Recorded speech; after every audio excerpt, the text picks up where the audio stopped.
So it looks like we are now live.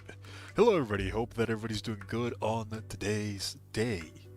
We are going to be talking about a lot of things today. We just recently got the Genshin 2.0 reveal stream, and a lot of things have been announced for Inazuma. We're finally now going to be able to properly go into Inazuma as a region that we're going to be able to explore. There are a lot of things to talk about, so we're going to be trying to go through a couple of them right now. Basically, the reveal for Inazuma happened a couple hours ago, and I've gone over through a lot of things about the stream, and I've picked out a couple of things that I found the most interesting regarding what we were shown about Inazuma. Now, the stream itself was actually a pretty nice stream. We got to see some of the developers talk about their inspirations for a lot of the things that we're going to be seeing in Inazuma, and I found that quite nice. It is really nice to be able to see things on the other side of the curtain, and a lot of people that were talking, they seem quite nice people. I do know that a lot of people in the development team are quite smart. Others, probably on the management team, not so much, but at the very least, I do know that the developers themselves, the actual people making the game, are incredibly smart with a lot of their mechanics, so it was nice to be able to see them in actual person. With that out of the way though, there are quite a lot of things that we're going to be talking about today. Inazuma has a lot in store for us, alongside not only new events, new characters, the actual new region that we're going to be able to explore, but also some new artifacts that I definitely do want to bring into light a little bit, because I do think that one of them in particular is probably going to become a best in slot for a lot of characters that we have right now. A lot of characters that can really take advantage of this particular artifact set. So there's a lot of things to talk about. I want to try to talk a little bit about Ayaka. I want to try to talk a little bit about the Electro Traveler, which I can now properly talk about since we've actually seen his abilities now. And I also want to try to talk a little bit about Yomiya, which is going to be coming up soon. Sayu, I still don't have too much information regarding Sayu. I've only seen a couple of the leaks, and I have not been able to do a lot of the math nor team building, so she's probably going to have to wait until after the release. For now though, the things that I do want to focus on is I want to try to focus on, for starters, the actual region, then going over to characters, then talking a little bit about weapons, as well as some of the new systems that are going to be implemented once 2.0 arrives, among other things. So let's just go ahead and let's go straight into it, shall we? Let's go ahead and let's start, first of all, with Inazuma. Inazuma is finally going to be arriving in the next version of Genshin, which is now going to be officially the 2.0 version. A couple of things that we already knew about Inazuma is that it is the Japanese-themed island that we're basically going to be going. There are 6 different islands that we're going to be exploring. Each island has its own theme, according to the developers, that we're going to be able to go through, and we're going to be able to see a lot of different and new things for exploration purposes. A couple of things they showed were new puzzles, which are actually something that I'm really going to be interested in. Right now, with the Golden Archipelago, it has been quite a long time since we've been able to explore around and just kind of find different things, and it is something that I've definitely missed a little bit about Genshin. Genshin at its core is kind of like an exploration game, similar to Breath of the Wild. It does have a lot of differences that do make it quite different, one of the reasons why I do like it quite a lot. But once you explore a decent portion of the map, you do kind of feel left out with a lot of things, so having a new region to explore is definitely going to be nice. That's something that of course just happens with any game, and the good thing about Genshin is that it keeps on expanding as it keeps on growing. So I'm definitely excited about that, but the thing that I'm probably the most excited about is they haven't been shown yet, but they have been hinted at that we're going to be getting the Electro version of the Animoculus, or the Geoculus, the Electroculus, however you want to call them. And this might actually end up being a bigger impact than everything else that we're going to be getting in Inazuma, because we're more than likely going to be getting a stamina increase for a lot of the characters we have right now. And a stamina increase is going to be quite helpful. Stamina is probably one of the most underrated stats that we have in Genshin, but if you think about it in a more reasonable way, it is the resource that we use in order to activate charge attacks, which are, for a lot of characters, their most powerful ability. And at the same time, it is also our main survivability tool, since that's what allows us to dodge and gain immunity frames. So having an extra amount of that might legitimately be the most impactful thing from Inazuma, which is weird to say because Inazuma has a lot of really impactful artifact sets as well as characters that we're going to be getting. Nonetheless, I do feel like the being able to have extra stamina is probably going to end up being the most important part. So yeah, that's just something about Inazuma that's likely to be quote-unquote things. The region itself looks very, very pretty. They definitely went all out with a lot of their staff in order to be able to get to that position. Inazuma is looking to be quite the nice experience that we're going to be having. Now, as for other things we're going to be able to see, it looks like in the puzzle department they are preparing quite a lot of different puzzles that we're going to be able to enjoy quite a bit, and the region itself does seem to be quite large. Now, we didn't get any proper information regarding this, but through a couple leaks and other information, it is quite likely that we're also going to be getting another shop similar to the ones that we have in Liyue as well as Mondstadt. So we're going to be able to get more artifact sets, or not artifact sets, the prototype sets for our weapons, which is going to help quite a lot in order to get to those really high power value weapons, getting them to max rank. In addition to this, it's quite likely that maybe not immediately, but sometime in the future, we're also going to be getting new craftables, which could change quite a couple things. We're not really sure, well, we have a vague idea, but it's likely that we're going to be getting a bit of information regarding new craftables sometime in the future. Don't want to go too much into leaks, since a lot of the information is still not public, but those are kind of some of the things that you should be looking for in Inazuma.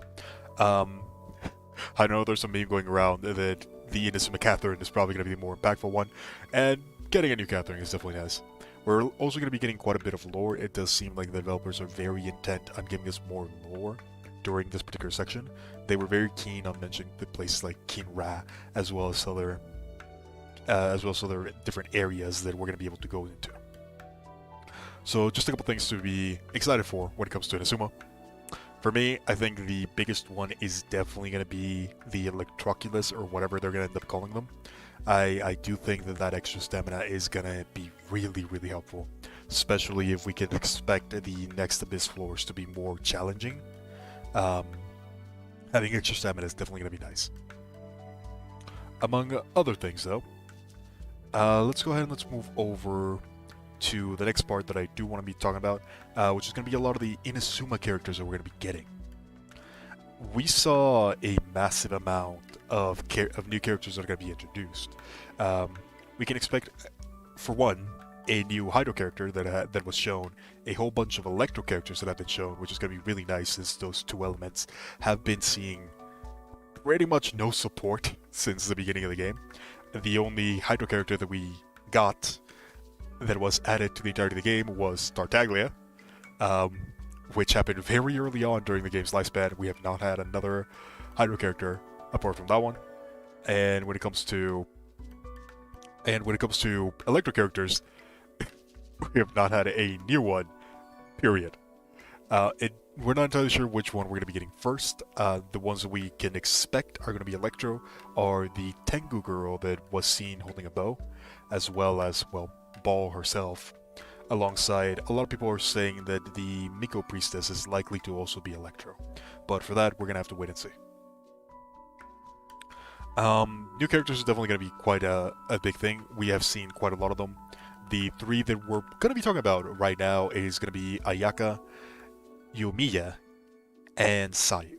Sayu, I don't really have that much information. I'm still kind of in the fence on where she's gonna be landing on, but she definitely does look quite fun. She has a ball mode that looks to be very interesting. I'm not entirely sure how well that's going to translate into damage, but it is definitely going to be something that's going to be, at the very least, fun to play around with. So I'm definitely excited for Sayu. The other two that I do want to talk about, and we're probably going to be going a little bit deeper into them, is going to be Ayaka and Yoimiya. From what we saw, we're likely going to be getting Ayaka with the release of Inazuma. so she's likely going to be the main character that we're going to be seeing at the release. She's probably going to be the banner character, so I want to talk about Ayaka first. She is a character that we've definitely been waiting for a very, very long time, since she was a character that was active since beta. We've seen a couple of her abilities and we've seen a couple of her animations from the beta tests, and we've also gotten a fairly decent amount of leaks regarding a lot of her stats. A lot of these stats that I'm going to be using for this are likely going to change, but more than anything, they are probably around what we should expect for Ayaka. And Ayaka herself, she is going to be a very hard character to kind of determine where she's going to land. I don't think she's going to be bad. That is something that's for certain. I don't think she's going to be for everyone either. She definitely has a lot of potential as probably the only realistic cryo primer that we're going to have available in the game as a mainstay for cryo. We have characters like Chongyun that can kind of mimic what Ayaka can do innately, although they do have a fairly set time limit on how they can do that, and we know from practical experience that Chongyun is a very, very strong character. And from what little we have seen from Ayaka, she is likely going to pretty much fill a very similar role to Chongyun. However, one of the things that Chongyun can't do that Ayaka is likely to be able to is to apply the cryo element by himself. Ayaka is probably going to be the best cryo applicator because of her unique normal attacks. I do think that this is going to be the case for Ayaka. One of the things that we have to keep in mind is that Ayaka has the Inazuma style normal attacks. And these normal attacks, they're incredibly fast, and they have multi-stage attacks in every single one of their abilities. The charge attack appears to be able to attack 3 times within the charge period, and she also has a part of her animation where she does 3 attacks instantly. This is very important for a lot of characters because in Genshin, for the application of an elemental status, there is a rule that you have to wait a certain amount of time for the internal cooldown of that application to apply. This is also a thing that happens with energy and certain abilities. But essentially, once you apply an elemental status with a specific ability, there is a waiting period before you can apply that again. However, there is also an override for that waiting period, and that override for most characters is being able to attack 3 times with the same ability. This is one of the reasons why characters like Yanfei, characters like Klee, need the support of somebody like Xingqiu to be able to vaporize or melt their charge attacks. It is possible, it is not easy to do. The thing about Ayaka is that because of the way that her animations look like, it seems like she is going to be able to apply the cryo status at the bare minimum twice within a 2-second time span. She might honestly be able to apply it even more because of the way that her abilities work. So, as a cryo primer, Ayaka is likely to be the best one that we have so far. Now, this does come with some very, very annoying things that are likely to shift a lot of people away from Ayaka. The main weakness that I can see with the way that Ayaka has a lot of her things is, number one, she's going to be very team reliant. By herself, while she does have a significant amount of damage, it is not really that much for you to justify a DPS position. And she's very much going to be wanting to be in that position. This does not mean that she has low damage. She has a lot of ways of increasing the damage that she can apply. However, all of those are alongside teammates. So that is something that you're going to have to keep in mind. Ayaka is not going to be a character that you can just pick up at any point in time and expect her to be good by herself. There are very few characters in Genshin that can get to that point. Ayaka is definitely not one of those. Thankfully for Ayaka though, one of her best pairings, and the pairing that I expect to be best in slot with her, is actually on a free-to-play character that a lot of people should know at this point, Xiangling. Ayaka is going to pair incredibly well with Xiangling, and I can honestly expect, if you have your Xiangling built properly, to be able to melt every single interaction of Pyronado. And for people that have already used Xiangling alongside characters like Xingqiu or Tartaglia for that matter, you know that this hurts a lot. Xiangling can get to some pretty insane numbers with her Pyronado. Ayaka can use the melt reaction instead of vaporize, which is even more damage, so I do fully expect Ayaka to be a very powerful role for a support DPS, as weird as that sounds, for Xiangling. That is probably where I see Ayaka ending up as. Is that the only option that Ayaka has? Yes and no. She can also go for a normal attack build that can take advantage of things like the Skyward Blade, I believe that's what it's called, the sword that pretty much acts the same way as the Crescent Pike. I'm not super sure if that's going to be the most viable of options, although it does seem like it's likely going to be one of her best weapons regardless, because of the energy recharge that you can get, and because of the, honestly, really powerful passive. I think that as a main DPS, she is likely going to be very similar to Keqing on that regard. She might be slightly stronger because of how powerful her charge attacks look at the moment. We're going to have to wait and see for actual numbers before we say anything of that regard, but the playstyle is likely going to be fairly similar to that matter. She can also, as I mentioned, she is probably going to be one of the better cryo proppers that we're going to be getting, which means that freeze-based compositions are going to be really, really easy with Ayaka and characters like Xingqiu. So that is also something to take a look into. She also has access to probably one of the best artifact sets that we've gotten, period, in the one that you get from the Peak of Vingdenir. For some reason, I can't remember the name right now. Heart of the Blizzard, I believe. Blizzard Strayer, one of those two. Which can give her a pretty significant amount of crit rate, and she's definitely going to be liking that quite a lot, considering that her elemental skill is actually very, very strong. It is surprisingly powerful when it comes to the scaling, at least the scaling that we have right now, and it does have a pretty wide, AoE. So being able to melt that might end up being something very valuable. I do think that Ayaka is going to end up being one of our better cryo characters. Again, she does look like she's going to be pretty expensive when it comes to other teammates, because while she does work really well with Xiangling, she is unfortunately going to be one of those characters that's likely going to rely a lot on Xingqiu. So that is something to definitely keep in mind. Another variant that I can see for Ayaka is probably going to be a physical DPS variant. I don't think that variant is going to be that much better, and that is basically just playing Kea without the benefits of Ayaka. So while it could be strong, and while you can probably see it, and it might end up being a cheaper build all around, you already have Kea. Kea might end up being the better option in that case. So if you want her for the physical variant, just pick up Kea. You'll be better with that one. Those are kind of like the things that I see working out well for Ayaka. They might not be everything, but those are the ones that at least I see are probably going to be the best ones. Ayaka the bridge builder. So yeah, that is a good point. Ayaka has her special sprint that allows her to, pretty much similar to Mona, go underwater.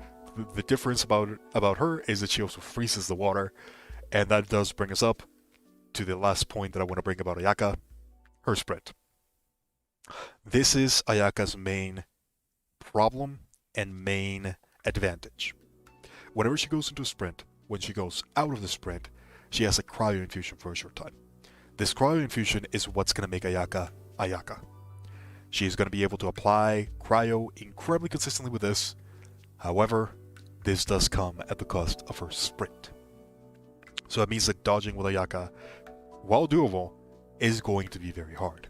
One of the main problems about these type of sprints is that it's a sprint override, which means that it gets rid of the dodge ability entirely. Now, they do have their own variant of dodge, but the problem with this variant is that it animation locks you. For the entirety of the dodge animation, you will not be able to move to a different location, you will not be able to cancel it with anything else, and this does cause a couple problems in the playability department. It is very difficult to control the exact location where you're going with the dodge because of the animation lock. And this is a problem that Ayaka players are likely to have. If you do not like Mona's dodge, you are not gonna like Ayaka's dodge. And it is a very, very important part of her kit. You're gonna be dodging a lot in order to refresh that ability. So just keep that in mind. She is probably gonna be one of the harder characters to play, but I can actually see quite a bit of benefit from this particular dodge, mainly on that reverse melt setting. It's not even that, even the reverse melt is probably not better, just general melt is likely going to be the way that you're going to be playing Ayaka. You're going to want to be having Ayaka on the field, multi-hitting a single target enemy, and then using pyro abilities that remain from other characters in order to deal a majority of your damage. That is likely what I can see from Ayaka. Xiangling is the number one character that I can see working for this. You're likely going to want Xingqiu as a way of additional damage as well as CC. And the other character that I can see working for this is the next character that we're going to be talking about, Yoimiya. Yoimiya. She's going to be the next one. But before we go into that one, let's take a look at what everyone's saying. Yoimiya doesn't matter what she does, fireworks are just cool. Yeah, I agree. One of the things about the designs for all the Inazuma characters is that they have so much life to them. Every single design so far doesn't just seem like a copy-paste of something else, except maybe Raiden, but we'll talk about that one when we get to Raiden. For the most part, I'm actually a fan of the Raiden design, so I don't care about that one. That controversy just can go all away for me. I like Raiden how she looks.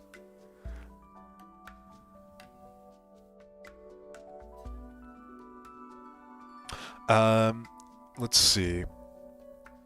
If I were pull for Ayaka, she's going to be my marine support, traveling oceans basically. That's definitely going to be one of the helpful things about Ayaka. If she works the same way as Mona, one of the reasons why I have the team that I have right now as my main exploration team is because it includes Mona, and Mona just lets me go super fast. Having that with Ayaka is also going to be very helpful. A bunch of Ayaka beta testers said that she was super awkward to use after a sprint, just like Mona. Huge delay after a sprint. That is likely going to be the case for Ayaka, and it is something that people are just going to have to get used to. It is probably not going to go away. I do think that it's probably worth the effort, although it's going to be really hard. I think Ayaka is definitely one of those positions where she has a lot of potential, because we don't have that many characters that can apply cryo at the same rate that she does.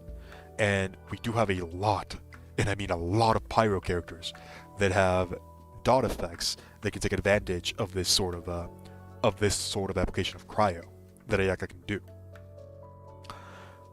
Think of characters like Xiangling, who has the long duration Pyronado that can attack multiple times, that has no internal cooldown for reactions. Every single tick of Pyronado can apply the melt status. And Ayaka is probably going to be the first character that can enable this for melt. And melt having a higher base value than vaporize is definitely going to make her a very valuable support DPS, if you can really call it that. I think the only other character that we have that fits into that category is Tartaglia. And I think Ayaka is probably going to be fitting that bill for melt. It's a weird position to be in, but it's definitely an effective one. So we're likely going to be seeing her a lot. She does come with the problems, as I mentioned. That sprint is going to be a pain. It is not the easiest thing in the world in order to get the timing properly with Mona. I don't think Ayaka is going to fare that much better. I hope that miHoYo does a couple things to make this less jarring, but I don't think that's going to happen. If it were up to me, I would probably either increase the immunity frames on that sprint, or I would decrease the delay on the return. One of those two is probably something that should happen at some point in the future. I don't think it's going to happen.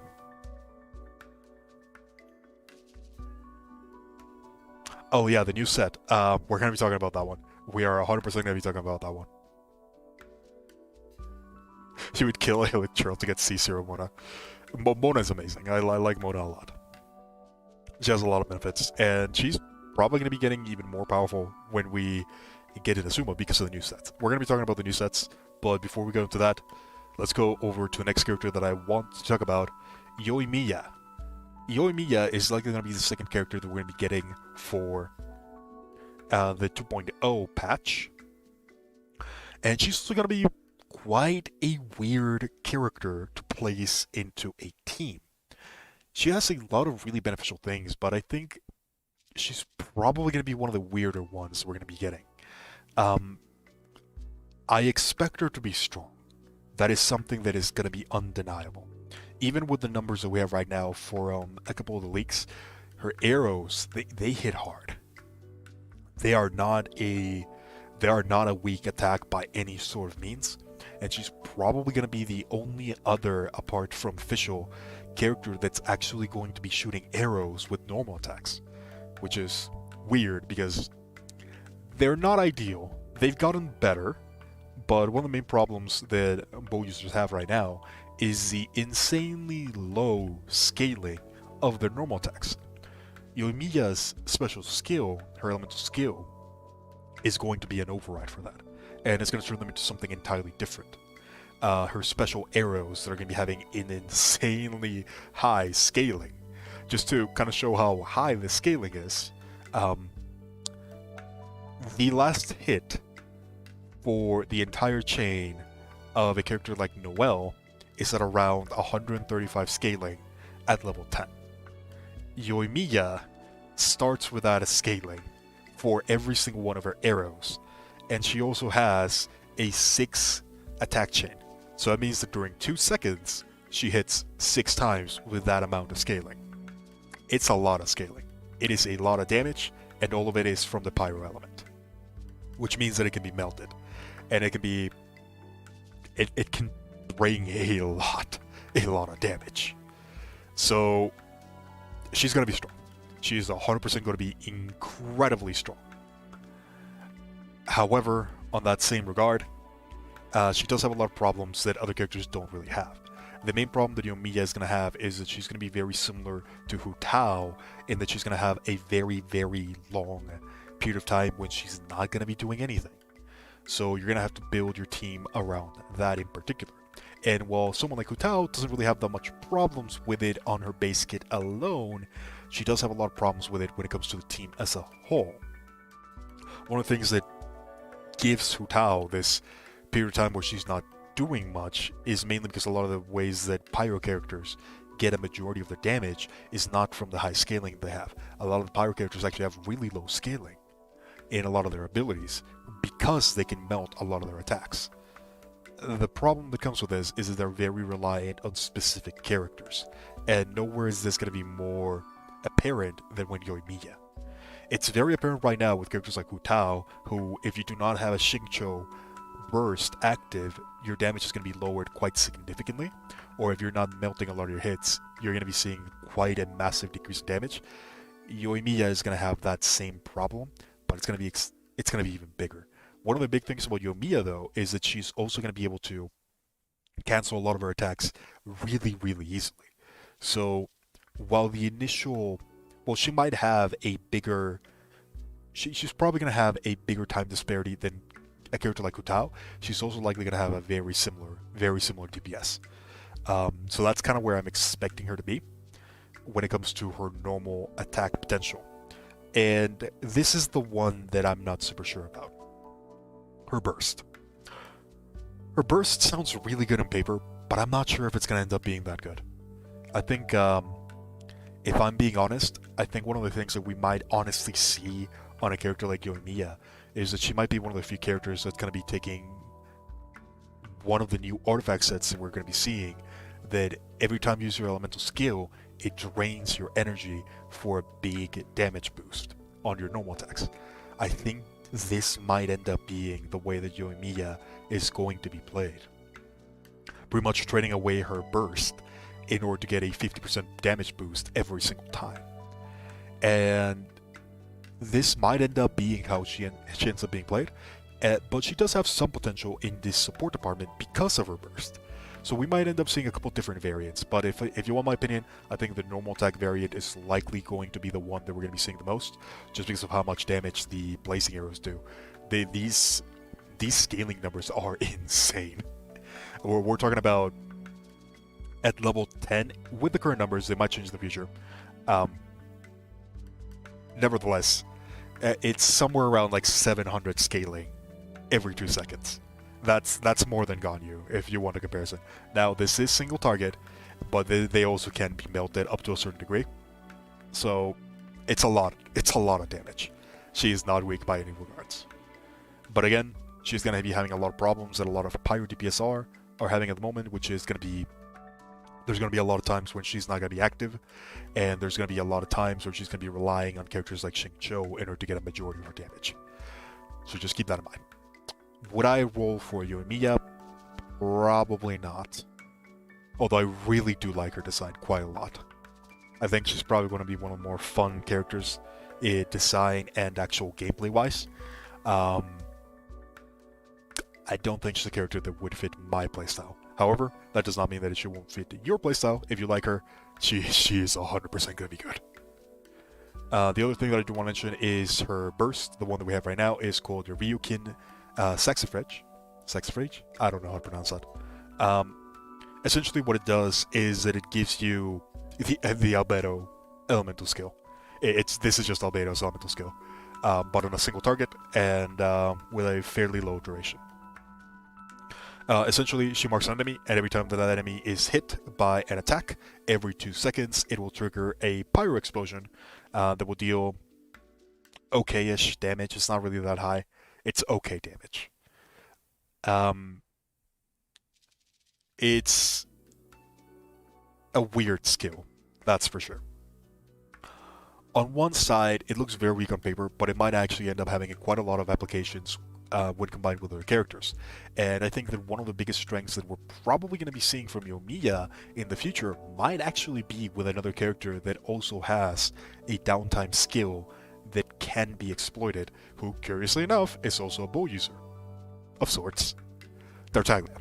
I think that Yoimiya might actually end up being a really good choice for a lot of people that already have Tartaglia, because you can interchange a lot of the cooldowns between these two. And the Ryukin Saxifrage? The Ryukin skill.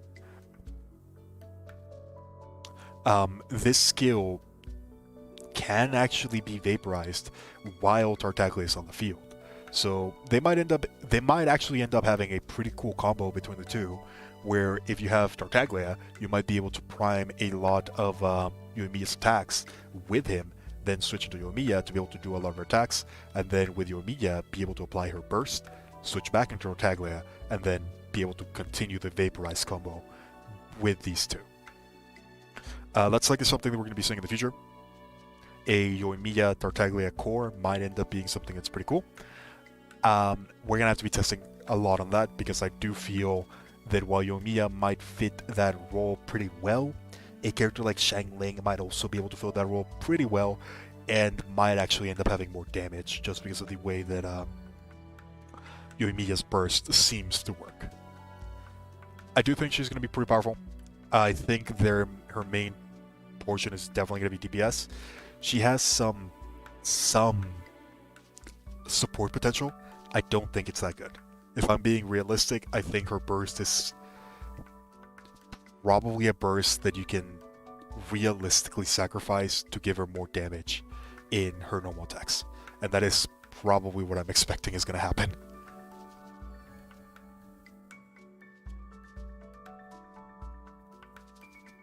What if I use Hu Tao and Yoimiya and switch them during cooldowns for no downtime DPS? That is a good thing. The thing about Pyro DPS in particular, especially like Hu Tao and Yoimiya, they're not actually restricted by their cooldowns. They're restricted by the cooldowns of their supports. And at the moment, the support that most people are abusing, because let's be real, we are abusing this character, Xingqiu, he has a very long cooldown of about 20 seconds. This means that the cooldown that you have to match is that of Xingqiu's, not anybody else. So what you essentially want to do is you want to get a character that can remain active for the entirety of Xingqiu's burst. And by the time that you apply the burst again, that character should be available. That is kind of like the downtime between these two characters. So realistically, Yoimiya's problem is not her skills. Her cooldown is in a very reasonable degree. Her main problem is that she's lacking another character that can support her in the same way that Xingqiu does. That's gonna be the main problem. If we ever get another character that can apply cryo, or not cryo, that can apply hydro at the same rate that Xingqiu can, that is instantly going to make a lot of pyro characters significantly better. The only other character that we have that can apply hydro at the same way that Xingqiu can is Tartaglia and Barbara to a certain degree, although Barbara is not as efficient. She's still pretty good. She can do it at a reasonable rate, not as crazy as Tartaglia, but still a reasonable rate. But neither of those two characters can do it in the same way that Xingqiu can, which is you switch into him, you activate the button, and then you switch out. Both Barbara and Tartaglia need to be on the field in order to do that, so their value does drop quite a bit on that regard. Tartaglia can kind of get away with it because we have a lot of powerful characters that can do the reverse, essentially reverse vape, as they call it. So yeah, that's kind of the problem that a lot of characters have. It's not that their cooldowns are annoying. In fact, Hu Tao practically has a very little cooldown if you were to play her in the proper regard, because you have 10 seconds duration, 16-second cooldown. Every switch between the characters is has a 2-second cooldown. So if you're going through your whole team as a switch-in team, which is what Hu Tao was assigned to be, by the time that you get to Hu Tao again, the cooldown is over. So Hu Tao doesn't have a cooldown problem. Xingqiu is the one that does. And because Hu Tao relies so heavily on Xingqiu, that's why there's this illusion that Hu Tao is the problem, when in reality is Xingqiu. There's no proper way of fixing it, apart from getting another character that can apply cryo the same way that Xingqiu can. So until that's the case, we're going to be having this weird discussion. It's not really going to matter that much in a lot of cases, since the DPS numbers between maximum efficiency and not super maximum efficiency is probably only going to be like a 2 to 3 second rotation, which realistically can be seen as the time that it's going to take you to dodge around and avoid a lot of enemy attacks that you have to avoid. So in practicality, is not going to be that big of an issue. It is just something that's gonna show up a lot in paper. I don't think she's gonna have that many issues. The way that Yoimiya in particular seems to be designed is that she seems to be designed to have a 10-second period where she is incredibly strong and she has a lot of her strength readily available. Then, as soon as that strength goes away, you go into her burst, and then you switch to another character that can take advantage of that. So, one of the teams that I can already see, and one of the teams that's probably going to end up being really good for Yoimiya in particular, is actually going to be a Bennett Xingqiu composition alongside Yoimiya. Yoimiya kind of as the main character that's going to be doing a lot of the damage. Bennett as a energy battery that's going to be taking over the admittedly short time that Yoimiya is not going to be available, while also dealing a significant amount of damage from Yoimiya's burst. Although if I'm being realistic, I think you can probably sacrifice Yoimiya's burst. If you have Bennett and enough energy recharge, you might actually still be able to activate both the artifact set and Yoimiya's burst. Her burst is not super expensive, it's only 60 energy, and with a character like Bennett, you can realistically get to that at a relatively quick rate. So I don't think she's going to have that many issues, unless you're going specifically for maximum efficiency, which, let's be real, Genshin is not a game that you're going to need that all the time. It is going to be kind of troublesome, though. That is not a lie. It is troublesome for team building, because this does mean that you need specifically Xingqiu, you need specifically characters that can give her energy, you need characters that can take advantage of a lot of her quirks. So, while it's not a problem, assuming you have the resources, getting said resources is going to be very difficult. Child Official, Yumiya, and Kazuha, that might actually end up being another thing. Another thing that I did want to mention regarding Yumiya was her interactions with Fischl, specifically if you have the C6. That might end up being a very, very strong interaction in the future. Fischl and C6 Yumiya for a very strong Overloaded composition. Now that Overloaded does significantly more damage, that might end up being something that we're going to be seeing in the future. And Yoimiya does have a pretty decent application of Pyro, because her attack chain is very, very fast. She can cancel a lot of the downtime with the bow trick that you can do, where you can quickly go into the charge shot, then go right back, so you can start normal attacking. If you get really good at that, you can do it within a fraction of a second. I can't do it. I keep on trying. I can't. I probably need a very specific keyboard for that, or just not playing on a controller. But people that can get really good at it, they can definitely take a lot of advantage of Yoimiya. I've been seeing a lot of the Pyro Ganyu comparison. I don't think she's Pyro Ganyu. She's definitely her own. She's her own beast. If anybody, she probably resembles Fischl more than she does Ganyu. At least the physical Fischl variant, which is pretty strong, admittedly. I do think she's going to be really good, and she's definitely going to be a pick that a lot of people are going to enjoy. I don't think she's going to be a priority pick, although she is very, very strong. That is for sure. She is very, very strong.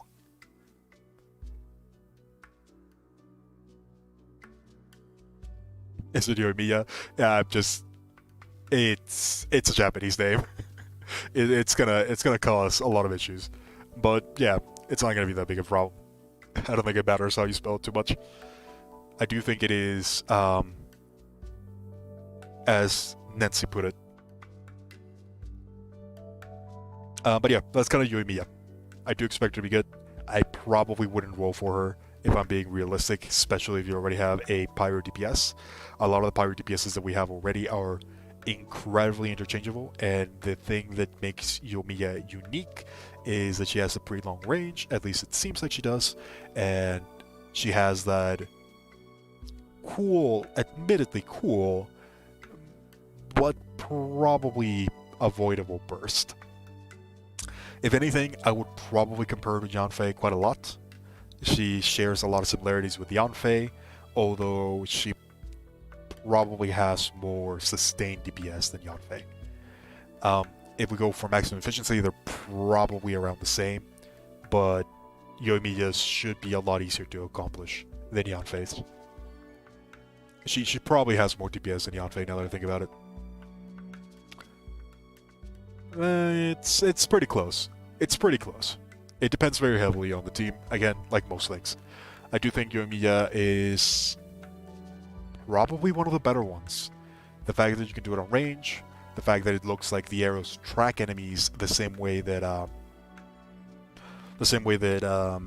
god, Ning Wang does. They seem to work in a very similar fashion. I do think Yoimiya is going to be good.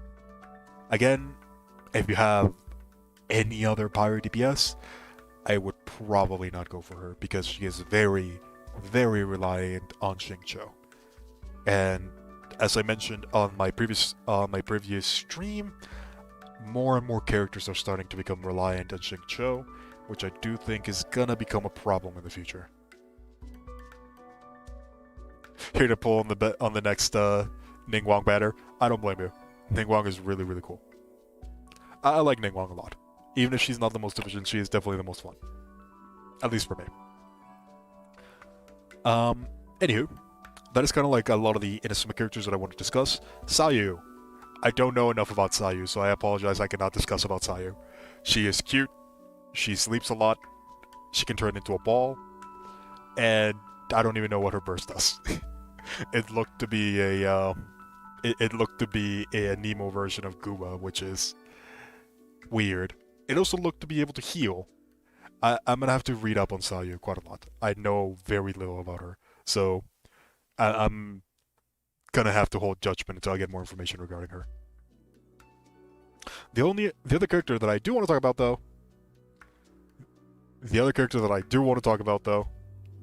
the Electro Traveler. we've known for a while that the Electro Traveler was coming, and we have gotten quite a lot of leaks regarding a lot of the abilities that the Electro Traveler has. And it seems like a lot of those leaks have been now confirmed with the stream that we just had. The Electro Traveler looks very strong. They are on par. They are essentially a Electro version of Xingqiu, and as I've been mentioning Xingqiu quite a lot, because the way that his abilities work is quite efficient, they appear to be mimicking that. Are they going to be as efficient as Xingqiu? Probably not. They do not have the ability to apply Electro at the same rate that Xingqiu does, or at the same rate that Baido does for that matter. Baido can apply Electro 15 times in 15 seconds. Realistically, she can actually apply it like 30 times within 15 seconds. It looks, from what we've seen from the Electro Traveler, that they will be able to apply probably around half of that, so not as much. Oh, the Genshin stream, that was for the official Genshin stream. My bad. That is the thing, though. They do have a very, very powerful ability. Energy. The Electro Traveler is probably the character that can give the most energy to an entire team. And yes, I am including Klee, and Klee can give a lot of energy. They're very, very strong in that regard, because energy is one of the main things that makes the world of Genshin go around, really. A lot of the bursts that we use in order to deal our massive amounts of damage, they require a lot of energy. And the Electro Traveler being able to do what they do at this degree is definitely going to be helping a lot of characters that are struggling with energy.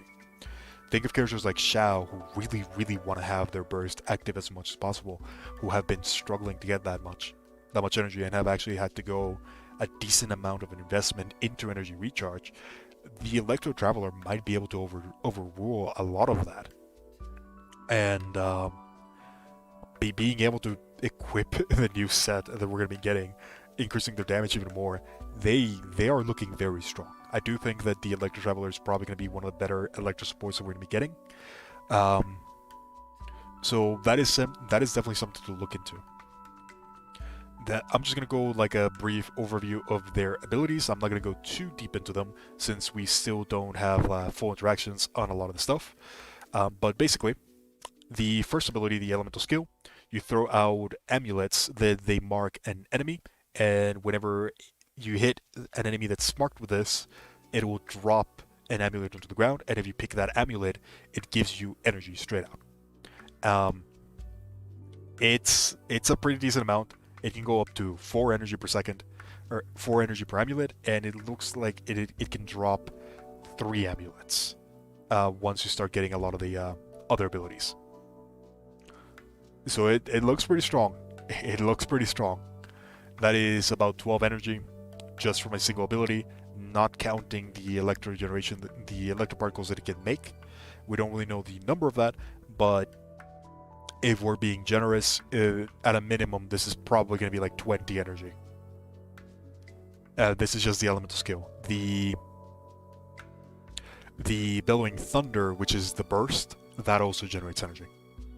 It is very similar. It is very similar to the way that Baido's works. The thing about this one is that it hits a lot less, but it also has a faster trigger. So for this one, you're going to need characters that can attack incredibly quickly.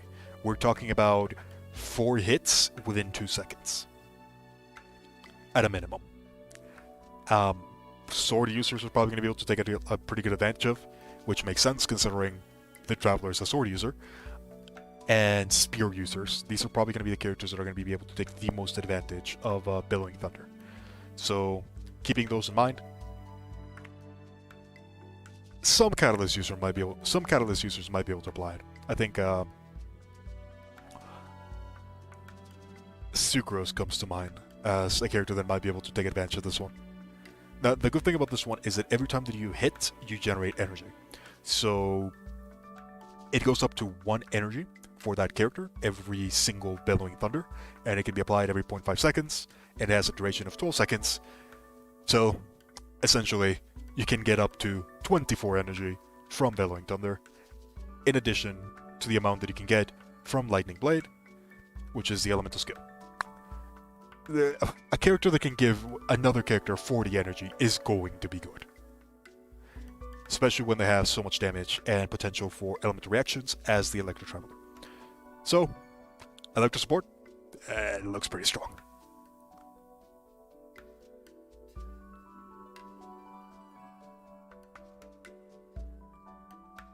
And about Sayu, she will save more players from Torment.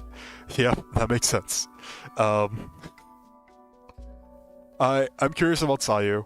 I know very little about her. I need to research a little bit about how Sayu is going to be able to be used. She looks like she's going to be more of a utility character than anything else. Not super sure how a lot of her abilities are going to end up working in-game. I'm probably going to have to do a bit of research on that one. So hopefully for the next stream we'll be able to get a little bit of information regarding Sayu. But that kind of does it for the characters that I want to discuss.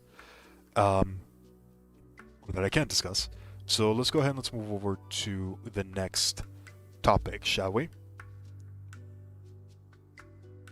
Inazuma Events. Now, with the release of Inazuma, we're of course going to be getting a lot of events. And a majority of these events are events that we've actually already seen before, but there's one thing in particular that I do want to mention, so let me just go ahead and bring it up. These are the events that we're going to be getting for Inazuma. For starters, we're going to be getting a rerun of the Lost Riches event, which means that we're going to be able to get another Sealy. This one in particular, I'm probably going to be going for the Electro Sealy, because I do think it actually looks pretty good. So this is just going to be like another way of being able to get that pet if you didn't get the one in the previous one. We're going to be getting the Siege of Wonders again, which is the Mechanicus event. I think this is definitely something that I'm also going to want to be streaming. I had a lot of fun with the previous Mechanicus event, and this is the one that I really, really enjoy. So definitely something to look forward to. We're going to be getting another ley line overflow in order to be able to upgrade a lot of the characters we've had. I have been upgrading quite a lot of characters, so this event is going to be really helpful for me, because I'm completely out of experience materials, and I'm not even close to finishing a lot of the characters that I've been working on. So yeah, that's something nice. And we're also going to be getting the Phantom Flaw, which appears to be another iteration of the Battle Arena event that we had a couple months back. So, good events that we've had before, that we're just going to be able to get a lot of resources from. Here's the important one. Then the one that everybody should be taking advantage of. Thunder Soldier. Sovereign, whatever, however you pronounce it. This event will give you a free Bido. This event will give you a free Bido. If you know me, you know that I've been saying that Bido is an incredibly insane character, and she's probably one of the better supports that we have available right now, especially once you get her to the C2. We're getting a free one. And in conjunction with the Electro Traveler, these two characters combined can make an insane amount of damage. They can give you the Electro Resonance, which can give you even more energy for Bido in particular, and you're going to be able to get a lot of power from this Bido. Even if you already have Bido, I strongly recommend that you try to do this event, because getting her to a lot of her constellations, a lot of her card constellations, is going to be very beneficial. One of the things that you have to remember of Bido is that as of right now, she has the second highest raw damage on her elemental skill, the other character that beats her being Xingqiu. She also has the most consistent application of elements in the game, period. There are very few characters that can out-element Bido for an electro reaction. It's very difficult to do, because one of the things about Bido's burst is that when it hits an enemy, it hits it multiple times. And if we follow the same rule that we've been applying for elemental reactions, this means that if you electrocute an enemy with Bido's burst twice, pretty much every single one of those electrocutions will apply the electro status because of the way that it hits. So now that Elemental Mastery has been reformed, basically, has been changed to be more powerful, Electric Charge conditions are going to become a lot more powerful. Bido is definitely a must-pick character, even at C0. At C2 is where you want her. C1 is very, very efficient. Getting her is definitely going to be really good.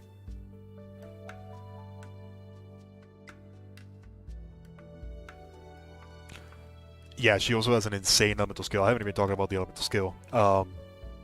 Nightcaller is great. Not only does it give you a shield for a pretty decent amount of power, if you get the full counter mechanic, you get a lot of energy. 4 energy orbs on a 6-second cooldown, that is nothing to laugh about. Now, getting the full counter mechanic is not the easiest thing in the world, but it is very, very satisfying. I love Bido. And I'm glad that she's very, very powerful. She's definitely going to be she's probably going to be a more mainstay addition to a lot of teams that we're going to be seeing now that the elemental changes happened. Because EM is so much more valuable now, and because Electric Charge can help increase the damage of a lot of characters, especially Pyro DPSs, I do expect Bido to be an addition to a lot of teams, a natural addition to a lot of teams. So, getting a free one. Man, I didn't think they would do it, but yeah. In my list of valuable supports, she is up there. She is really, really up there for supports that I want to have. The only reason why she's dropped the favor for me in particular is because I got my official to C6, and even then I sometimes bring Bido still. She has a shield, an electric shield of that, a powerful one. Her burst is absolutely insane. Tidecolor is a crazy ability. Bido is just good. She is an insane support. So, definitely don't ignore her. She is incredible. But yeah, these are going to be the events that we're going to be getting for pretty much everything that we're going to be seeing in Inazuma. The other thing that I do want to mention before we go into something else, which is probably going to be Q&A, we're getting to a point where I'm probably going to be thinking about ending the stream relatively soon, probably about half an hour or so. There's still a couple things that I do want to talk about though, and the one that's probably the most relevant is going to be the new artifacts that we're going to be getting. The 2 artifacts that we're going to be getting is the Emblem of Severed Fate, which is probably going to be one of the artifacts that we're going to be seeing a lot on a lot of different characters. And we're going to be seeing the Shimenawa's Remnants, which, if I'm being honest, it's a strong artifact set. It is not a weak artifact set, but I don't think there's that many characters that are going to be taking a benefit from this one. If you want me to be realistic, there are very few characters that can take full advantage of this set because charge attacks, plunging attacks, normal attacks, they generally don't outscale burst damage. Generally. As I mentioned, Yoimiya is probably going to be one character that's going to be picking up the set, and she might honestly be the only one that's going to be picking it up at the beginning. There's probably some really crazy world where you have a insanely godly rolled Shao that might pick this up instead of whatever artifacts you put on your Shao. I would not do that. This is... The energy drain that this artifact set has is very massive. It is very, very massive, and the boost is massive enough to where it is worth the consideration for a lot of cases. Not every case.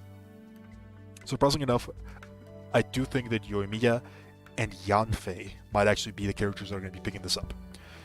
Why Yanfei? Well, the bonus that Yanfei gets from her burst is lower than the bonus that you get from this one.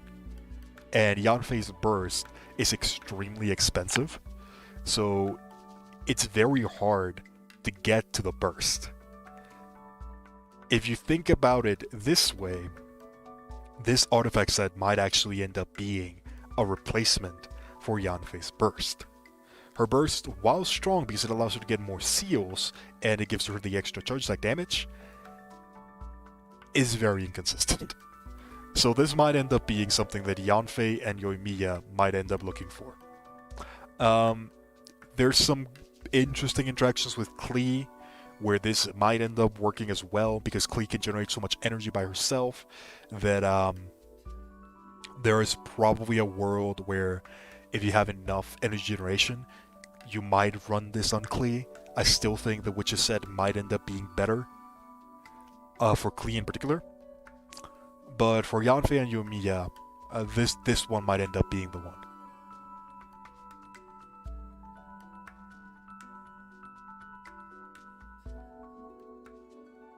Hu Tao, that's another good one. The thing about Hu Tao is that I feel like the Witch's set might be slightly better. Then again, her charge attacks do a massive amount of damage, and one of the things that you can do is that you can actually vaporize her charge attacks if you're playing her like insanely perfect with the Xingqiu. It is definitely something that you can do because of the cooldown on the elemental reactions. There is a very short period of time where you can hit an enemy with the Xingqiu sword and still be able to trigger the charge attack for Hu Tao. Just gotta get the timing right, which is admittedly difficult at the beginning, but once you get used to it, it shouldn't be that bad. It might... There might be an argument for this one on Hu Tao, in all honesty. Her burst is really, really good. But on a DPS-centered Hu Tao that has like the Staff of Homa, insane amounts of crit rate, there's probably a world where this one might end up being better. I prefer the consistency of the Witch's set, if I'm being honest, but I can see the argument for this one. It's a hard one. It's definitely a hard one, but I do think Hu Tao can make a solid argument for being able to use this one. The one that's important though. The one that's important, Emblem of Severed Fate. This is the one that I expect is going to have the most immediate impact on the artifact set meta, if you want to call it that. Mainly because we have a lot of characters that have a massive benefit from having energy recharge, and being able to get it not only from the artifact set, but being able to turn that energy recharge a previously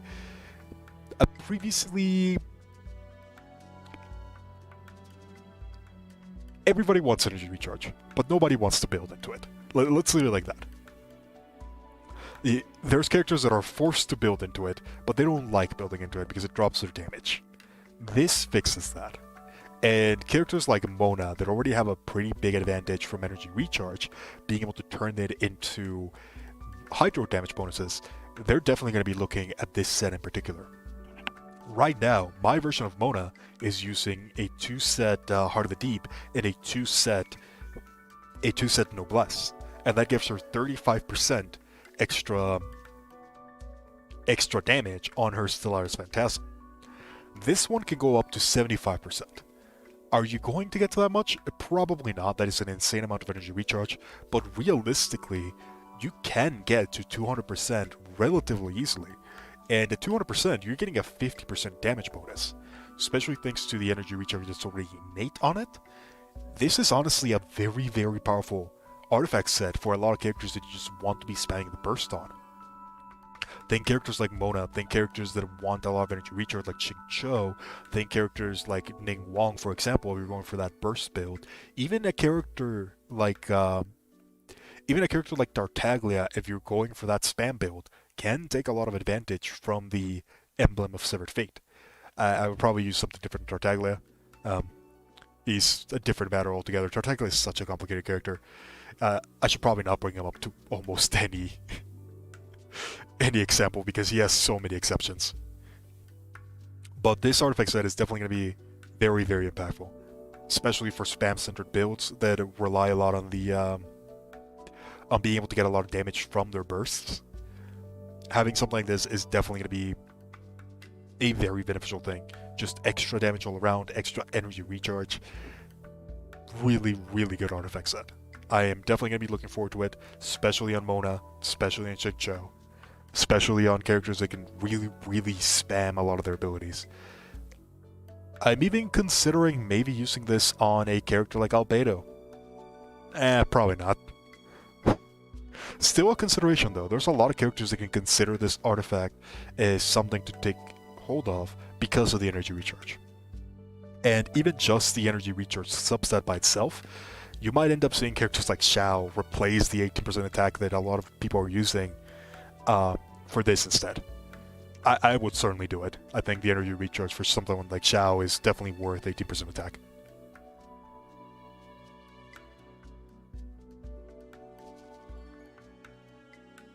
Let's see. Thoughts on Kazuha with Sacrificial Sword plus Shimenawa 4-piece set.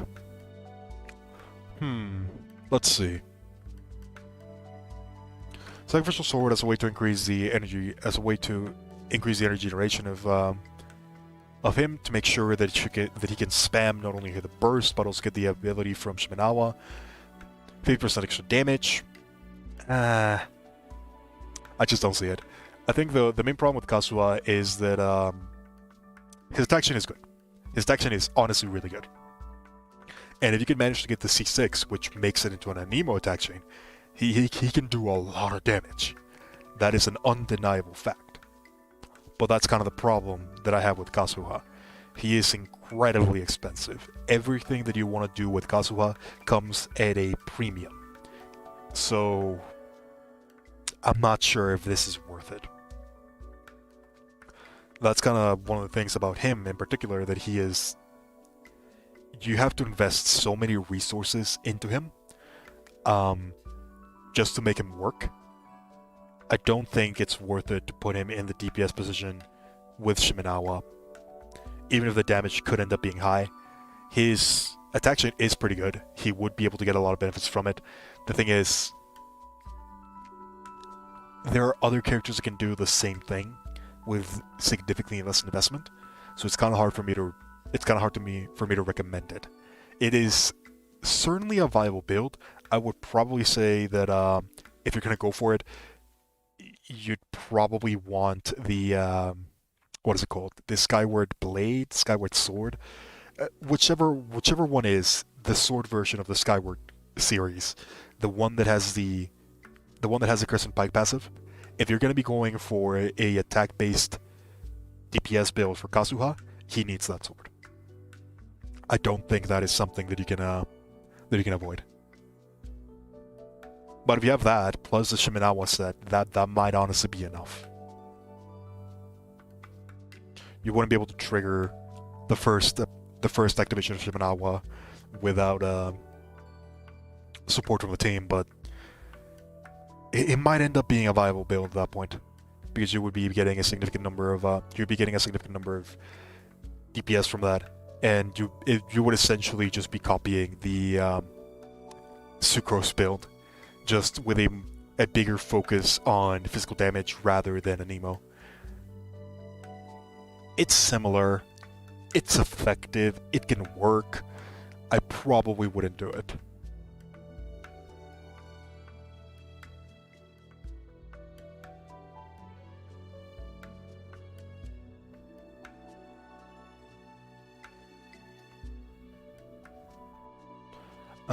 Child is my boy. Child. Oh my god, Child is he's such a weird character to talk about. I know that the machine gun build that a lot of people are trying out is definitely something fun. Okay. I've been mentioning Child a lot. Child is a good character. Even at C0, you can get away with a lot of things with Child. One of the big problems that Child has, it is just how expensive this character is. My god, he is ridiculously difficult to build into any team other than his perfect team. If you do not have the perfect team for Child, he suffers a lot. If you want him to be a DPS, you need a ridiculous amount of investment. And if you want him to be a support, which is probably the cheaper build, you need to have like the perfect team. He's a good character though, and I actually do enjoy him quite a bit. It's just he has so many restrictions to him for no apparent reason. It is very hard to play sometimes. Not bad though. Not a bad character whatsoever. I recently unshelved him after the EM buffs, and I've been trying him out on the composition that was recommended to me, and he's been working out really, really well. I do expect that by the time we do the next Abyss reset, I'm probably going to be bringing Child, assuming we don't have more cooldown annoyances. Child Child is good. There is no denying that. He is just so restrictive. That's his main problem. There are so many things that just put a stop to what you're doing, um, that it can be annoying at times. Whether it be because you don't have the weapon that you need, whether it be because you don't have the crit rate that you need, whether it be because you don't have the characters that you need. There are so many needs for this one character, and a good number of them can be solved relatively easily, but at the same time, it's just so much investment. It's very difficult for me to recommend them to a new player just because of how much you're going to need to. At a minimum, you're probably going to need to spend like 3 months worth of resin just to get the characters to the position where they can work with Child. And that's assuming if you can get the characters to work with Child. The one that works the best is probably Xiangling, but in order to get the Xiangling that works well, you need to get a lot of investment into energy recharge.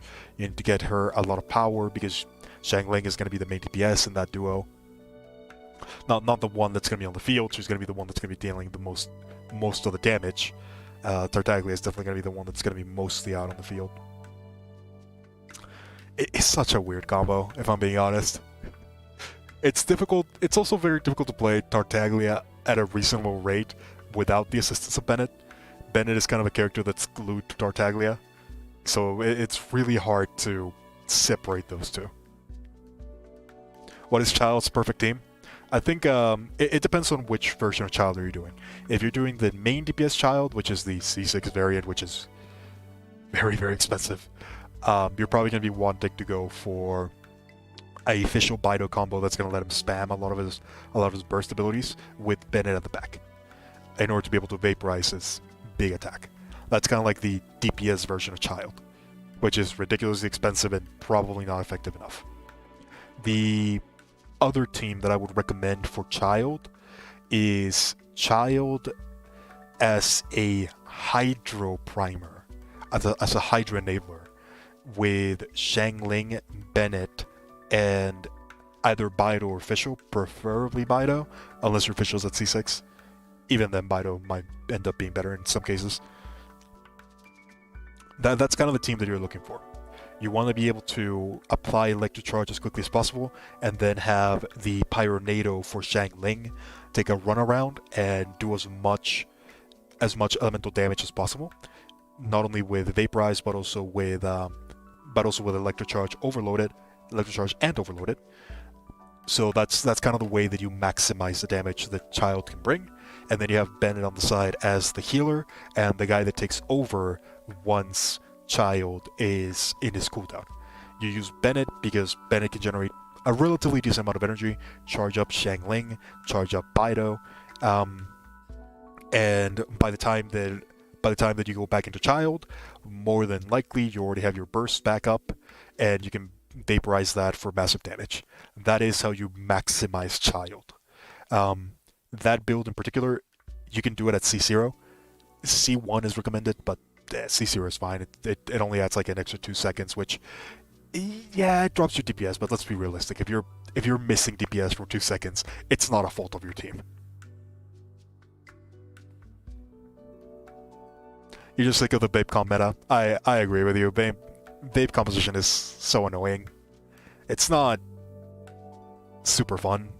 I prefer Electric Charge if I'm being realistic, but the thing is, now that the new changes came up, adding a single Pyro character to Electric Charge just makes it more efficient, which is annoying, but the reality of the matter.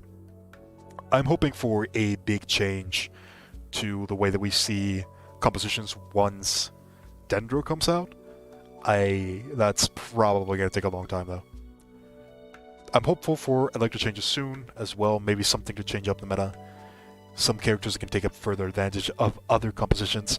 The one thing that I really want to see be brought up a little bit more to light is Shatter compositions. I think Shatter is very, very strong.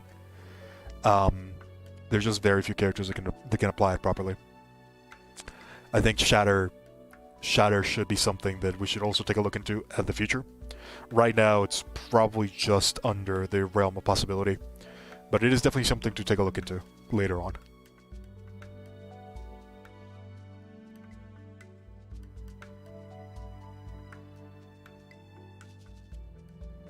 Do we consider Kazuha a big support unit for Child? I would not. I would not roll for Kazuha, if I'm being honest.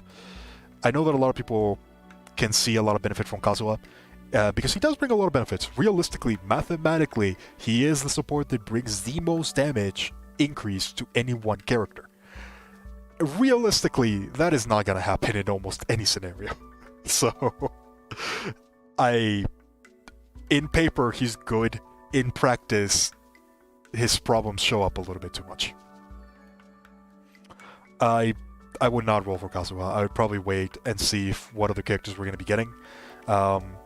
If you have Tartaglia, I might wait a little bit. Yoimiya might actually end up being a pretty good support for Tartaglia, as I mentioned earlier. So that's something that you could also consider.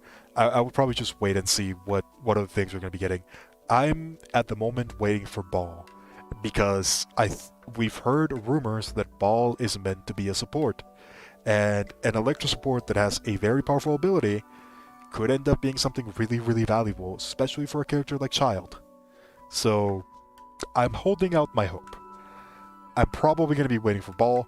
If you have Child and you're looking for something to increase his power, there really aren't any good 5 stars for Child at the moment.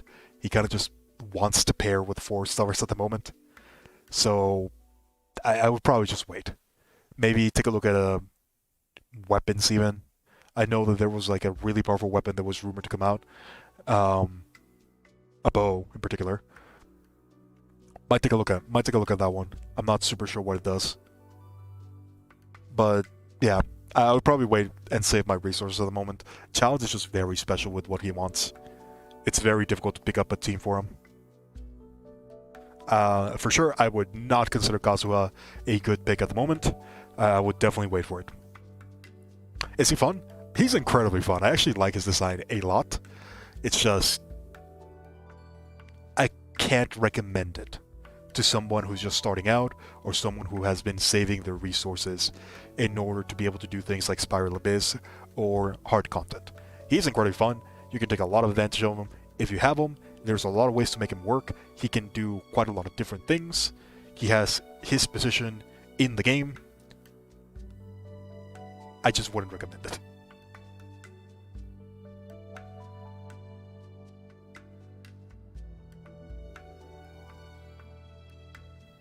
Shatter should have an additional defect other than the damage. Yeah, I would really like that, because at the moment, Shatter brings more negatives than it does positives. It brings damage, but the damage is not really that high. It is physical damage that can get increased by things like Superconduct, so there's a lot of Superconduct Shatter compositions that are theoretically possible, but we don't have the characters to apply them properly. But that's kind of all that it does, and it also gets rid of the frozen status. So it's kind of a weird thing, really. You're sacrificing the frozen condition, which is CC, the most powerful form of CC that we have, for damage that you can't really increase unless you have very specific characters. It's a weird composition. The damage can theoretically go really, really high, especially now that we have the EM buffs. I'm pretty sure that when I was doing math, and I was just testing out like different damage reductions that you can apply and different damage increase that you can get with EM, I was doing in paper somewhere around like 60k per shatter, which sounds like a lot, but realistically the amount of investment that it requires was way too ridiculous to ever make it proper. So it's kind of in a weird position. I think if Shatter had, as you mentioned, a way of lowering like defense, that might end up being a lot better. But we'll see. The bow info is on Honey. Let's see. Let's go ahead and take a look at that, shall we? So I was keeping an eye out on the bow, and I do want to take a look at what the weapons are going to do. Because that also brings me up to the next thing.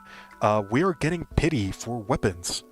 And that is definitely a discussion that's going to have to happen at some point or another, once we actually have the proper information regarding how the pity is going to work. but from the way that they were mentioning it in the live stream, it does not seem like it's going to be the same pity that we are used to, where if you don't get what you want, the next one you're guaranteed to get something that you want. This is going to be very different to that. It looks like whenever we get a weapon in the weapon banner, we're going to be getting something called a fate point, and we're going to be able to use those fate points in order to choose one weapon that we want, and then once we get enough, we're guaranteed to get that one weapon. That's what it sounded like. We're not really sure how it works just yet, so hold out on that sentiment. More than likely, it's going to be very expensive. I don't expect that you're going to be able to get a lot of weapons through the fate system this way. So, yeah, not really sure how this one's going to go. But I'm expecting that at a minimum, we're going to have to wait at least 2 rotations before we get to pick the weapon that we want. If it's less, I'd be happy. But I'm expecting it a minimum of 2. Alright, so let's see.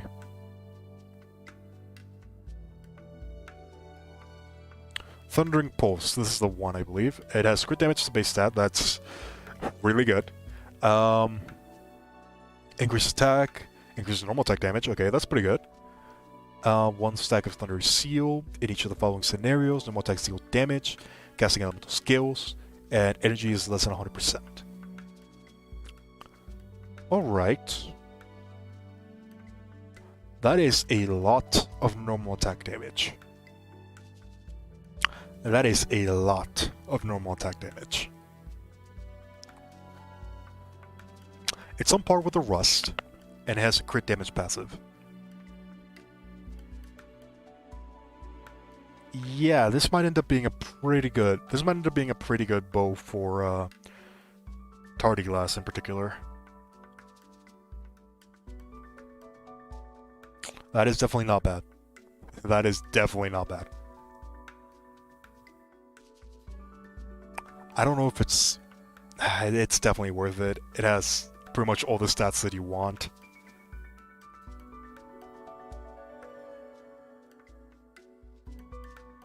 It's kind of hard to say no to this one, if I'm being honest. It's just very, very well statted for what Tartaglia wants. It also helps Yoimiya, so I guess that makes a lot of sense. It just benefits you really, really... It just benefits you a lot. It gives you the stats that you want. Not as much as the Skyward Harp, but the multiplicative damage bonus on the normal attack damage. That's probably more than enough to... That's probably more than enough to consider it a better option than the Skyward Harp. Especially because it also gives you attack. It just gives you... What is this? Like 3 different multipliers? It increases your attack... It increases your attack percentage. It increases the normal attack damage by a percentage. And it also increases crit damage. That's pretty good. That is really, really good.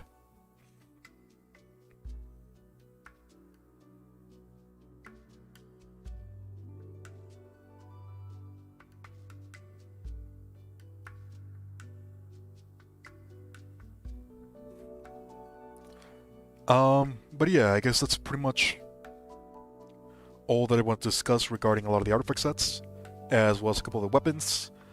Let's go back into... I guess that's pretty much all the topics that I want to discuss for now. So let's just go into Q&A. What are some things that people are excited about when it comes to Inazuma? I know that for me, I am really looking forward to Ball. I've been looking forward to Ball for a long time now. I'm really curious as to what her abilities are going to end up being. We've heard that she's going to be a support. I'm expecting an attack speed at buff. That's what I'm expecting. If we can get that on Ball, I am picking her up 100%. Even if we don't, I'm probably going to pick her up. But I'm curious to see what people are looking forward to. Are you looking forward to Ayaka? Are you looking forward to Yoimiya? Even Sayu for that regard? Maybe one of the other characters that was shown. I did see another Hydra user with it. We don't really know the weapon for, but she seemed to be a pretty decent design at the very least. Don't remember her name though. The Tengu lady also looked interesting. I'm curious to see what her abilities are going to end up being. Ball is definitely one of the things that I'm looking forward to the most. That is for sure. I know that a lot of people don't like her design. I don't mind the design that much. I'm a big fan of the way that her dress looks. And, hey, long hair. I really like long hair, so that's a big plus to me. I will admit, I will be one of the first people to admit, she does look very similar to the lady in Liyue. Very, very similar. That is undeniable. They look very, very similar. Who knows? That might be sisters. That might be on purpose. Realistically, they probably reused the model, but it's whatever.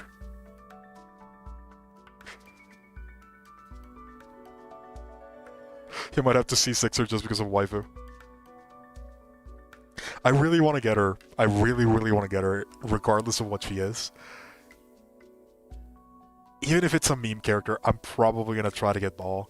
Right now, I'm really close to my pity. I'm pretty sure that I'm at like 78 for the pity, and I already have like 50 wishes already saved up. I'm gonna be trying to get a guaranteed pity for Ball. After that, I don't even know what I'm gonna be going for. I think a lot of my teams are already set up where I want them to be. I still need a cryo DPS. I might consider trying to roll for Ganyu when she comes back. But that's just a lot of debates. Attack speed would be amazing. I would love it if that's an ability that she has. I just want the character that can buff attack speed. That's all that I want. It would, as you mentioned, be incredibly, incredibly powerful for Eula.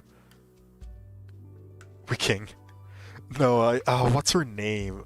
It's the lady that sells perfumes. That she gives us like 3 different quests every so often. I don't remember her name. It started with a B.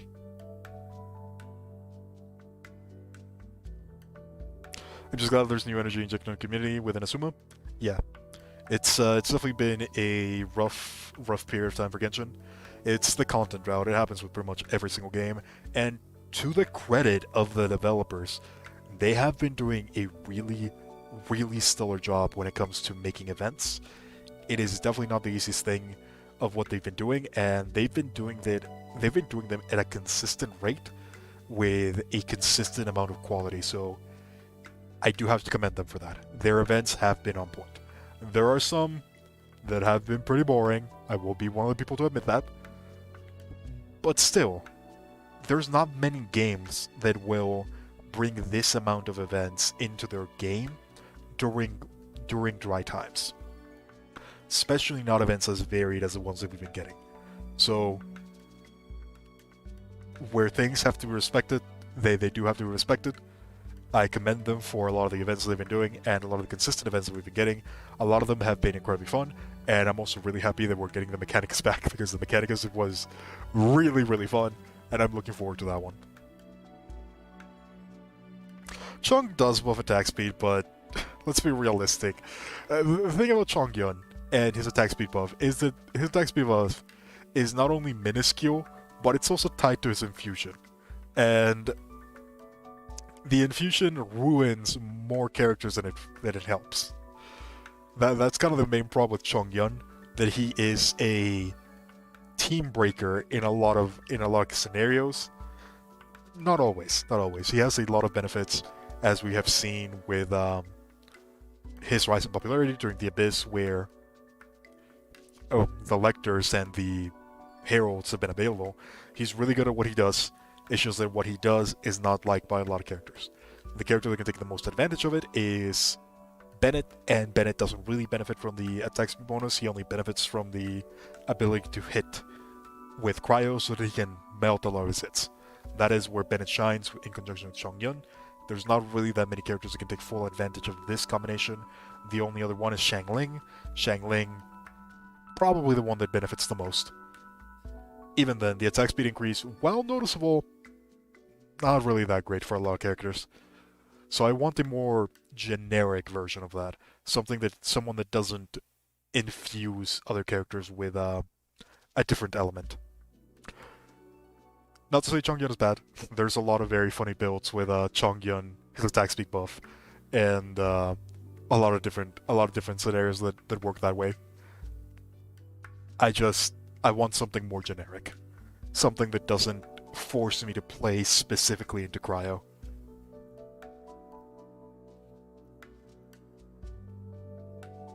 Yingir? Yeah, that's the one. That is the perfume girl. That is the one that I was looking for. She looks incredibly similar. They look very similar. It's very obvious that they used her. It's very, very obvious that they used her as a base for the design. But I don't even mind that much because I already like Jingir's design. And when you add that with the changes they did to the eyes, I do think that they look different enough to where I'm not super worried about it. And the clothing they gave Ball, it looks very regal. She looks very, very regal. And that's one of the things that I really like about a lot of characters in Genshin. They look very good. Not only in their actual physical appearance, but just in the distribution of the clothing and everything they wear. It's very eye-catching. And not in the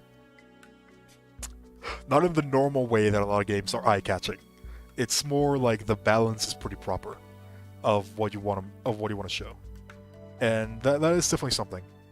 I like the elegant design. I'm a big fan.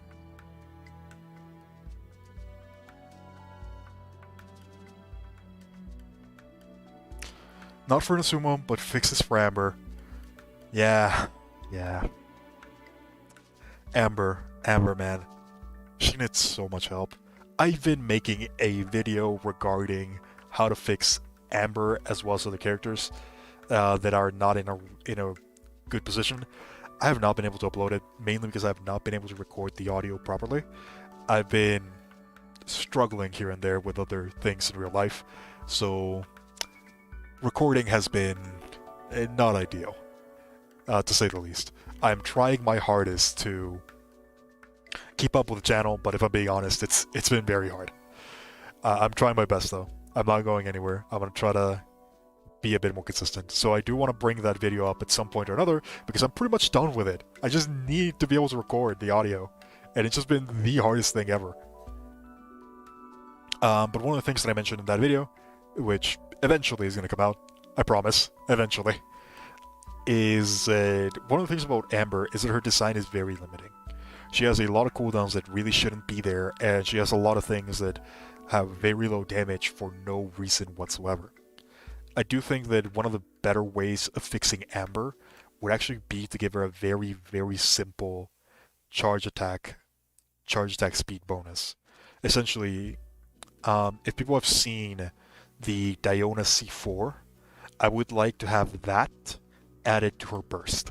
So essentially, whenever you cast the burst, you have like 10 seconds where your charge attack is only a 1 second charge attack. For this to work, you would have to get rid of the charge attack internal cooldown that's naturally applied to Amber. They did it for Ganyu. Are you going to do it for Amber? These two changes by themselves would make Amber a really, really good character. They wouldn't make her top tier, but they would significantly fix a lot of her problems. They would make her playable for one, and it would definitely be a pretty nice thing to be able to see Amber and having her not be useless. It's probably one of the more simpler changes it can do without having to rework the entire kit. Her elemental skill is just bad. Her elemental skill is horrendous. It's my number 1 and my number 2 spot for worst ability in the game, because for some reason she gets 2 of them. So that's just Amber. I don't even know what you could do to change Baron Bunny. You'd probably have to literally double the damage for it to be even worth it, and the ability to instantly detonate it, you would probably need that as a base part of the kit. I don't even know why that's a constellation. It's so insane. Why is it a constellation? It also absorbs the charged shot, so you're not even getting any advantage from it. You're just making the shot AoE, and it's not even making it that much AoE. It's bad. It's horrible. I don't know why it's there. Man, Amber just has so many issues. I really hope that they take a look at her, because she's one of the characters that most people are going to interact with at the very beginning of the game. So it makes sense that you would want to be able to showcase a lot of the different things and mechanics that Genshin can bring into the table. And Amber is just not a showcase of that. She's really bad. She's just bad. I wish she was slightly better, that she would be able to help teach new players a lot of different mechanics, from the bow in particular. But alas, poor old Amber, forgotten by time and MiHoYo. Not by the community though. But yeah, that was one of the things that I wanted to mention. The other thing that I really want to mention, because she's also a star character, Lisa. I actually think that Lisa has an incredibly well-made kit. I think her kit flows really well when you put it on paper. The main problem that she has is that her elemental skill is very, very restrictive. It takes too much time to trigger. It does not do what you want it to do for a clearly DPS character. A mage DPS character of that. I think one of the better ways that you could be able to fix Lisa in particular would actually be to make it so that every time that she hits an enemy, whether it be with charge attacks or with the press version of her E, she has a chance to gain like a stack of, I don't know, call it whatever you want. Librarian's Rage or whatever. And if you get that stack, you can cast the hold version instantly. I think something like that would be really, really beneficial for Lisa. It would cement her status as a DPS character that can also support at a certain degree. And it would make her a lot more fluid. Her DPS wouldn't really change that much either. I think that would probably be like one of the better changes that you could do to Lisa without messing too much with the kit. I think her burst is fine. It does a lot of damage. It has decent utility when it comes to being able to stagger enemies up to a certain degree. It's not a bad burst. It's actually one of the better ones. It also has one of the very few defense reductions in the game. It's just so expensive, and the fact that it pushes enemies away from it is just like, why? It doesn't matter that part doesn't matter too much against larger enemies because it doesn't do anything to them. They stay still within the circle. It's just kind of annoying that it does so to small enemies because you don't get the full damage. Give Amber and Staff of Home as arrows. Oh, that'd be funny. That would be pretty funny. I don't want Amber to be like insanely overpowered. I just want her to be playable. She's not. She's bad. She's just bad. It's not even a fault of her own. It's just she has cooldowns that really shouldn't be there. Her charge attack shouldn't have a cooldown as high as it does. Especially for how little damage it does.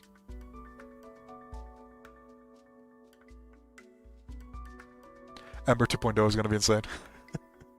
I mean, if she throws Staff of Home as arrows, I mean, realistically, they're probably just looking at Yoimiya as Ember 2.0, which is disappointing. But nonetheless, we'll see what we get. We'll see what we get. Let's see, guys. Is my team good? You have Bennett, Traveler, Noelle, and Shang Ling. That's a fairly decent team for starting out, that's for sure. The combination of Noelle and the Geo Traveler can give you a decent amount of energy early on, as well as a good amount of protection. Shang Ling is just a really good character that you can have very early on, and Bennett just gives you that extra bit of power. At some point in the future, you probably want to specialize a little bit more, though. Try to get more benefit out of the Shang Ling, and try to have the Bennett be more useful for a lot of their characters. Bennett can increase the power of the Traveler by a fairly decent amount. He doesn't actually increase the power of Noelle by that much, because Noelle already front loads a lot of her power from attack. So adding extra attack onto Noelle doesn't actually give you that much benefit, because she already gets to such a high attack value by herself. Adding into that, you're just going into pretty noticeable diminishing returns. So Bennett and Noelle, they do work together. I would probably go for something else. Shang Ling and Noelle, that's a different story. That actually works really, really well. If I were you, I would probably try to get the Bido that we're going to be getting in 2.0, and I would probably add that Bido to the team. That would give you more or less the same survivability that you have right now with Bennett, and it would also increase your damage quite significantly because you'd be able to trigger your ability with Noelle as well as Xiangling. You'd be able to do a lot of overloaded, and because Noelle has such a massive AoE already, you don't have to worry about overloaded pushing enemies away because you can still hit them. That would probably be your best option if it were up to me. That also frees up your Bennett's for a secondary team that you can try to apply something else. Eventually, you would probably also replace the Xiangling and just have Xiangling and Bennett as your own different secondary team. But for starting out, single team, that's probably what I would try to do with the resources that you have readily available at your side. It would probably be like one of the better combos that you can enable with free-to-play characters early on.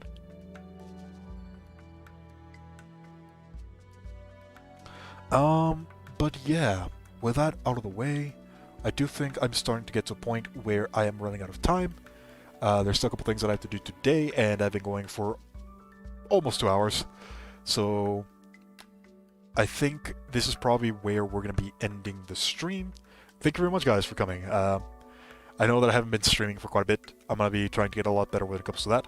I finally got my streaming capabilities back up. So hopefully we'll be able to do a couple things seeing in the future. Do you mind if I ask you a question which speculates around the storyline of Inazuma? Yeah, sure, go ahead. We'll do this as the last question. So just go ahead and type it out, and we'll do all of that. I know that the story of Inazuma is definitely something we're going to be taking a lot of a look into, because from the tidbits that we've been able to get, it seems fairly obvious that the demise of Kinra, however you pronounce that, I want to call it Kinra, ended up being a pretty big catalyst for the Vision Hunt. So I'm curious to see what we're going to be seeing from the part of the story. The inspiration that Ball definitely has. I know that during the stream, they were mentioning that lightning is meant to be ephemeral, it only lasts for a short amount of time, yet Ball is obsessed with eternity, and I think that might have something to do with Kinra. So we're gonna... Kinraya? I don't remember how to pronounce that. I'm gonna have to take a look into it later. But yeah, I'm curious to see what ends up being in that case.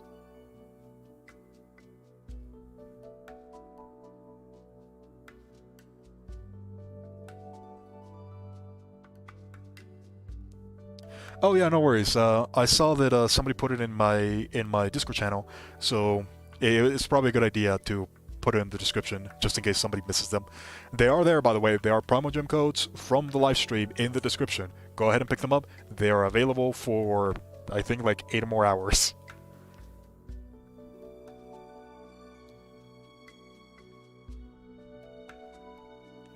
Let's see. Ball has been referred to as bipolar. She has. Oh, another reason to go for her, I guess. The title of the YouTube cinematic earlier seems to hint this too, since Yae Miko is supposedly linked to Yae Sakura from Honkai. Which you think she is. She has the ability to possess people like in Honkai. That is a very interesting. You know, that might be a pretty good theory. I know that we've been seeing a lot of symbolism for a lot of different yokai from Japanese folklore, and whenever I take a look at Yae Sakura, the one that comes the most to mind is the nine-tailed fox. Mainly because usually they have been linked to different types of Mikos. We've also seen like a giant fox right behind the temple that has multiple Sakura trees linked together, which in the actual live stream they mentioned that tree was actually just a single tree. It was based around that. So it makes me almost think like the fox is like the main creature, and then the tree is like the tails. So there's a little bit of symbolism there. You might be onto something, because one of the things about that, she's clearly being hinted at as having some form of resemblance to the Nine-Tailed Fox. And one of the abilities of the Nine-Tailed Fox is they can mind control people. You might not be that far off, if I'm being honest. Symbolism definitely fits. Theory is not that bad either. And there might be some things regarding that one.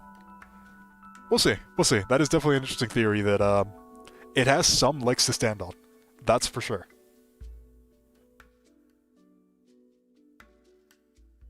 They speak about people being possessed in the somatic. Ooh, I'm gonna have to rewatch that.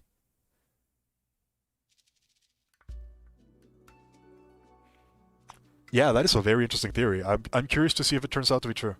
There's definitely a lot of legs to stand on for this one. And it was also seen that she changes pretty frequently between the way that she acts, or that it was also a very drastic change from after Kinraya. I'll figure out the pronunciation later. It might not be that far off, honestly. And they also seem to be super close to each other. Could be funny. That might end up being something to take a look into. Considering how Genshin has also been going, and how every single one of the Archons has some sort of relationship with a mythical beast, that might end up being the case. We'll have to see. We'll have to see. It would not surprise me if it turns out that she's going to be like a mythical beast, and we're going to be a mythical beast similar to Azdaha, and we're actually going to be able to fight her at some point or another, and then maybe get her like a character like Tartaglia. That makes sense from a marketing standpoint. It makes sense from a story standpoint. That could be fun. It's not a bad theory, and I can definitely see it being true. Nonetheless, I think with all of that out of the way, this is pretty much going to be the end of the stream. Thank you guys for coming. Thank you very much for watching. If you enjoyed, consider subscribing for more Genshin and other game content in the future. This is Portals.